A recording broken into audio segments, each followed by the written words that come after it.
Salut la planète internet. Donc pour cette vidéo aujourd'hui je vais vous présenter cette grue, vous voyez, qui est une grue treillis sur chenille, hein.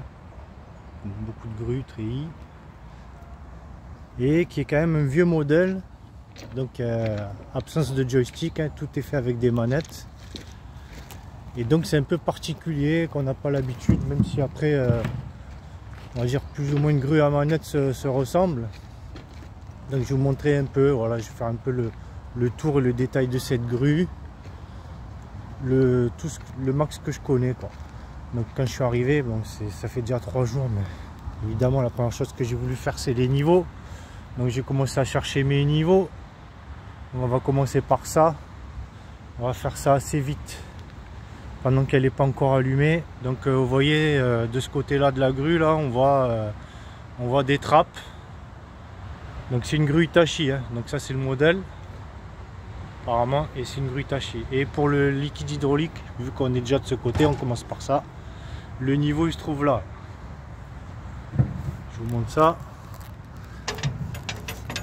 On le voit là. Après pour faire le plein, j'ai pas encore reparé, mais voilà, vu que voilà, j'imagine qu'il doit y avoir une trappe. Donc ça c'est le réservoir qu'il y a derrière, et là il y a le niveau.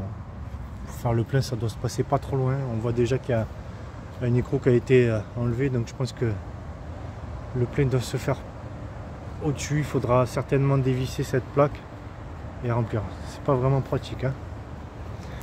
Bref, voilà pour le liquide hydraulique. Ensuite, ce qui est agréable avec ces grues là, c'est qu'il y a des petites marches là à l'intérieur pour grimper. Donc là je vais tout de suite aller en haut parce que le plus gros du niveau se passe là-haut. Alors qu'est-ce que vous avez encore? Donc, vous avez cette petite trappe là, que vous voyez là, cette petite trappe là. Donc là c'est le liquide de refroidissement. Voilà. Vous avez juste à le dévisser comme ça, hop, et vous pouvez le remplir directement. Voilà, ça c'est fait. Ensuite beaucoup plus compliqué. Donc là vous avez accès au moteur là. Donc voilà, un peu de contorsion, on va le faire ensemble. C'est parti. Allez hop, hop. Alors, des petites attaches qui sont là. Voilà. On voit que c'est fait avec un petit crochet. Hop là. De ce côté là. C'est parti. Et là on va pouvoir soulever. Hop là. Avec la petite poignée que voici. Ah, j'avais pas vu, il y avait une trappe là en fait. Mais bon, comme il y a des écrous, on peut l'enlever ça. Dommage, hein. Ça a été plus simple. Allez, plutôt que de voir ce gros truc là. Évidemment, si vous voulez le maintenir, vous avez ça là. Voilà. Comme le capot d'une bagnole. Voilà. Ouf. Donc voilà, ben pour remplir l'huile, ça se passera, hein. On voit que le moteur il est là, hein. Ça se passera là, hein, tout simplement. Comme je vous disais, là on voit le ventilo. On a accès au courroie, tout ça, on voit le ventilo qui est là. Donc c'est pour ça que bon, on voit que ce côté là, c'est là où c'est qu'il y a le radiateur derrière. C'est pour ça que c'est de ce côté là qu'ils ont mis l'accès pour remplir liquide de refroidissement. Ensuite, voilà, parce qu'au début je cherchais, vous savez, souvent ils le peignent en jaune, et là j'arrivais pas à trouver. Et finalement en fait c'est tout bête, hein, il est juste en face, quoi. Juste en face on voit la petite jauge, voilà. Hein, je vais pas le tirer en entier, je l'ai déjà fait, je vais pas me dépouiller les doigts plus que ça. Bien, on referme. Bon là je mets des pauses à chaque fois que je referme, sinon ça prend 3 plombes. Voilà, je suis descendu par l'échelle là, juste en dessous de l'échelle, donc du côté de là où on va avoir accès à la cabine, c'est là où c'est qu'il y a l'accès au coupe-circuit. Donc là il est enlevé, là il est mis. Les batteries sont juste derrière là. Ensuite, sur l'autre trappe, c'est là où vous faites le carburant, et vous avez aussi votre jauge en même temps. Hein, voilà, là-dedans on arrive à savoir à peu près où on en est. Voilà. Ensuite allons directement à l'intérieur de la cabine. moi pour des principes, voilà, j'ai carrément enlevé la vitre, vous voyez, elle est en haut, elle est stockée en haut là. Voilà, c'est comme pour les mini-pelles, tout ça, vous pouvez enlever la vitre, vous y voyez mieux, vous entendez mieux les mecs qui vous parlent et tout. Alors ensuite, que dire sur la bête? J'ai bien mis le coupe-circuit, hein. Ouais, je l'ai bien mis. Que dire sur la bête? Donc déjà la clé elle se met là, voilà, clé contact quand vous voulez démarrer. Ensuite vous avez ces deux petites manettes, donc ça il y a marqué ici stop engine. Donc la grande c'est pour arrêter l'engin. Donc théoriquement vous la tirez en arrière et ça arrête l'engin, mais des fois il broute ou il s'arrête pas, donc vous le retirez, voilà, vous lui remettez un deuxième coup et il s'arrête. En tout cas sur celle-là c'est comme ça.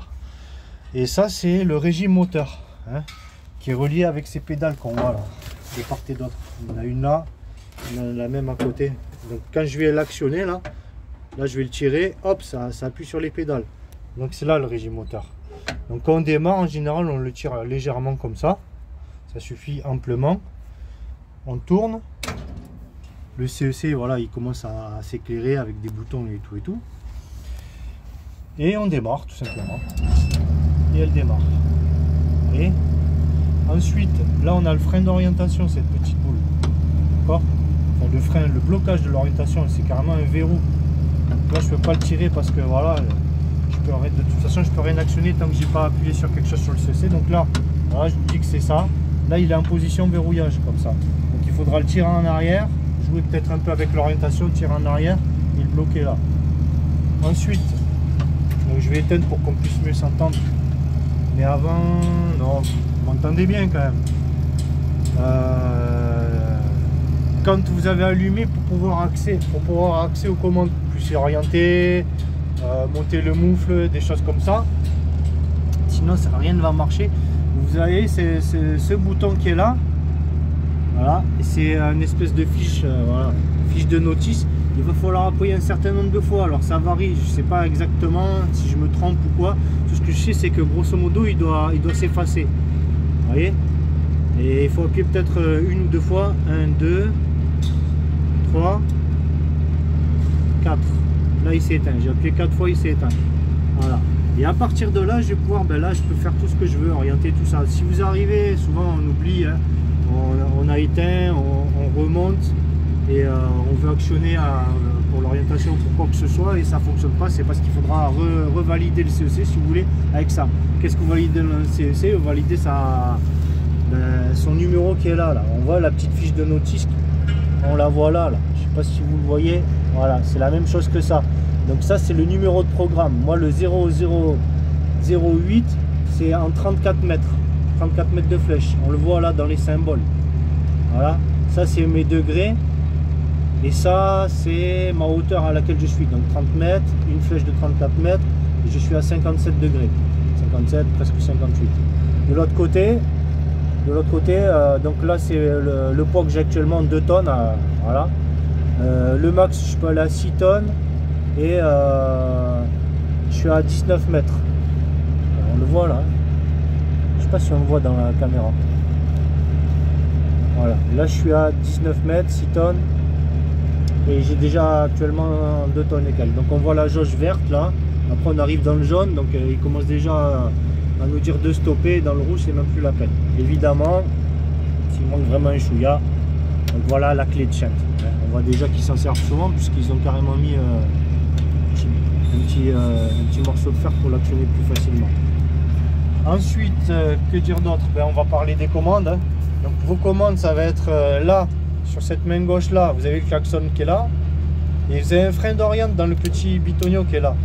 Donc quand il est en haut, c'est bon, vous pouvez orienter. S'il est en bas, même si vous avez enlevé le frein d'oriente qui est là, s'il est et que vous voulez orienter, ça ne marchera pas, parce qu'il y a ce petit bouton qui est là. Donc il faut le mettre, en tout cas sur le mien, il faut le mettre en haut pour pouvoir orienter. Donc quand vous orientez, vous poussez, quand vous poussez, vous allez aller à gauche. Quand vous tirez, vous allez aller à droite. Et au pire des cas, je crois que il y a des notices, voilà, qui sont collées sur les vitres, au cas où ça y est pas. Voilà. Ensuite, vous avez les deux autres manettes qui suivent. Donc celle-là, c'est ce qu'on appelle le bras simple. C'est le petit bras sur juste un câble. Donc le bras simple. Et là, le mouf. Là, je suis en 4 brins. D'accord? Donc ça, c'est mon mouf, c'est celui que je vais utiliser le plus souvent. Donc il est de ce côté-là. Donc on pousse, ça baisse, on tire, ça monte. Pareil pour l'autre. Ensuite, les deux autres là, ce sont l'action des chenilles. Donc il n'y a pas de pied ici. On ne peut pas actionner les chenilles avec le pied. Ce sera tout à la main. Et cette manette là, c'est la flèche. Donc on peut jouer aussi avec le pied parce qu'on voit qu'ils ont mis une pédale. Après, toutes les manettes, on peut jouer au pied. Hein. Par exemple, si je veux orienter avec le pied, je pourrais. Mais bon, voilà, normalement, c'est fait pour être à la main. Et voilà, vous pouvez jouer avec l'accélérateur de ce côté-là, avec le pied là. Voilà. C'est un petit coup à prendre, c'est pas simple. Voilà pour les manettes. On a fait le tour de cette bécane. Hein. Tout ce que j'en ai à dire. Voilà, elle est de 89. Vous voyez, on a les abacs qui sont là. Bon, et c'est comme je vous l'ai déjà dit, c'est une Hitachi. Alors je sais plus combien de fait de poids exactement. Elle doit faire 35-40 tonnes, je pense. Mais elle a une bonne capacité. D'ailleurs, je crois que si on va le voir sur la bac, à 3,7 m, voilà. On le voit là. Comme elle est là, on peut soulever 60 tonnes. 60 tonnes à 3,7 m. Voilà, c'est du costaud quand même. Voilà pour le petit tuto de cette grue qui est quand même assez spéciale, qui est assez vieille. Et si vous tombez sur ces types de CEC là, ben, au moins je n'oserais plus en savoir. Donc après il y a d'autres choses à savoir si vous voulez changer le programme, tout ça. Mais je ne vais pas venir dessus, ça va être un peu compliqué. Puis c'est pas vraiment le rôle d'un opérateur de base comme moi. Allez, je vous dis à plus pour une prochaine vidéo. Ciao.